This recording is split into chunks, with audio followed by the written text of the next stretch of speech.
Bonjour, nous allons considérer dans cette vidéo un exemple caractérisant la notion d'un espace vectoriel.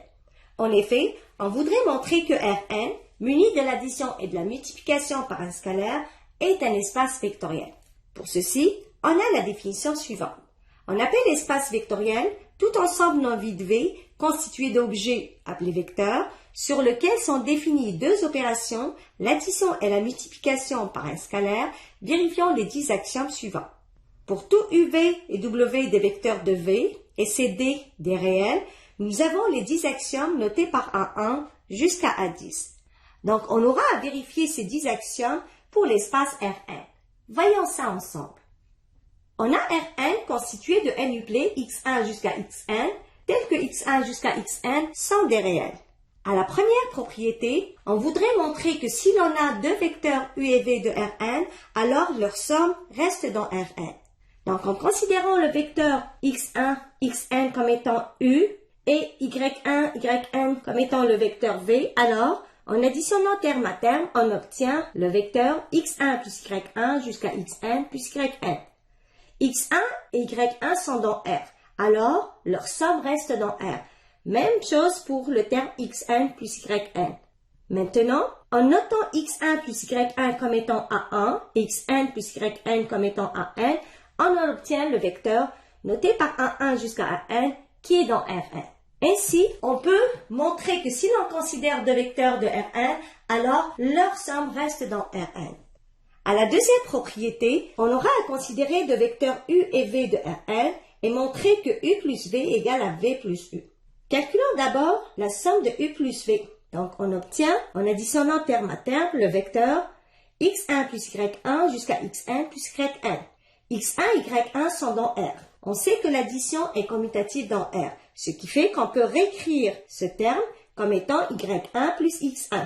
Faisons la même chose avec le terme xn plus yn, qu'on peut l'écrire comme étant yn plus xn. Maintenant, ce dernier vecteur peut être séparé en la somme des deux vecteurs y1 jusqu'à yn plus x1 jusqu'à xn. On voit bien que y1 jusqu'à yn est le vecteur v, x1 jusqu'à xn est le vecteur u. Ainsi, on a l'égalité A2 qui est vérifiée. Comme conséquence de cette propriété, on peut additionner deux vecteurs de Rn dans l'ordre que l'on veut et l'addition est commutative dans Rn.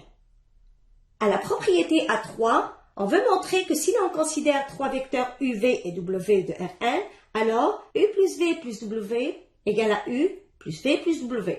Commençons d'abord par considérer le membre de gauche de cette égalité. Donc, on a le vecteur u qui est noté par x1 jusqu'à xn, le vecteur v noté par y1 jusqu'à yn et le vecteur w noté par z1 jusqu'à zn.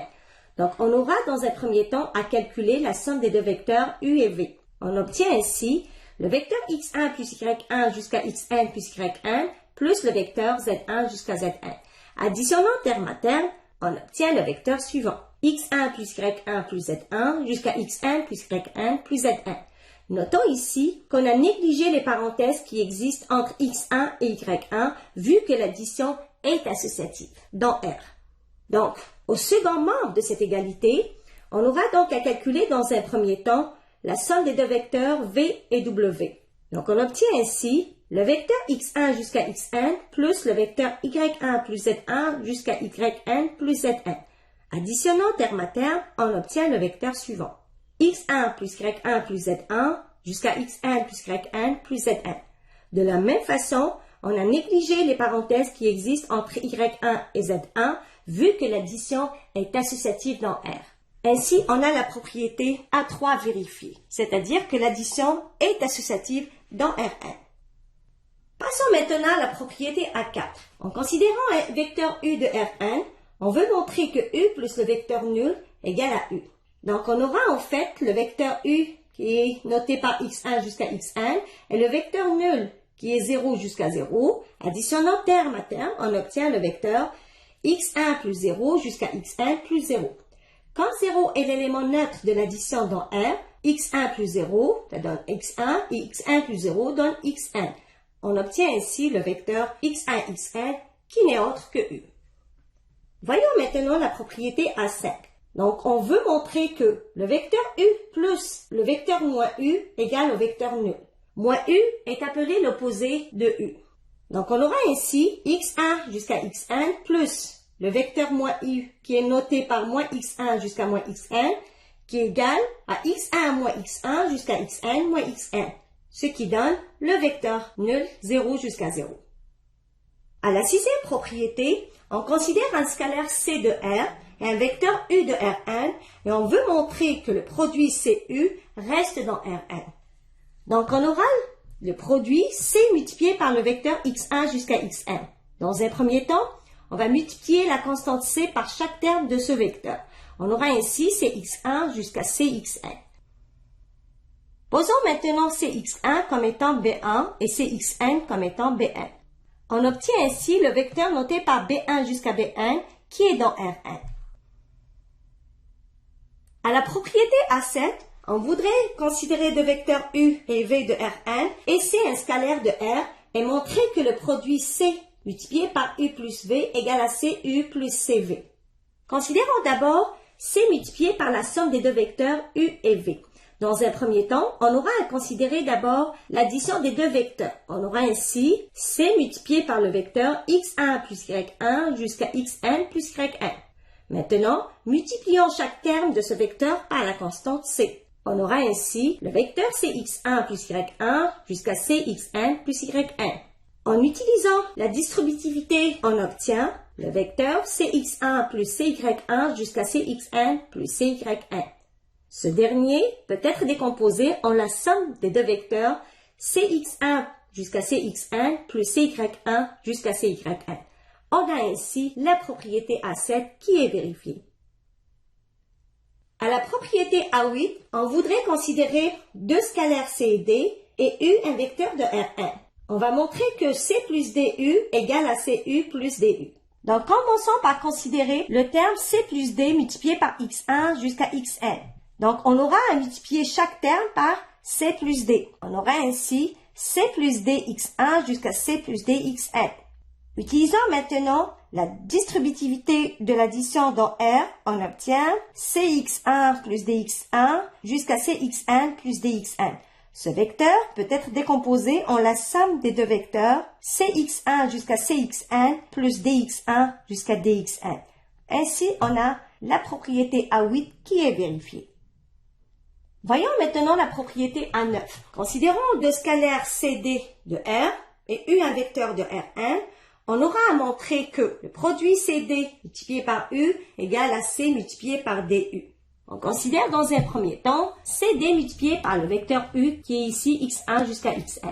On aura à multiplier chaque terme de ce vecteur par CD. Ainsi, on obtient le vecteur CDx1 jusqu'à CDxn. Utilisons l'associativité de la multiplication dans R, on obtient le vecteur CDx1 jusqu'à CDxn. Ce dernier peut être écrit comme étant C multiplié par le vecteur dx1 jusqu'à dxn. Et on aura ainsi obtenu l'égalité notée par A9.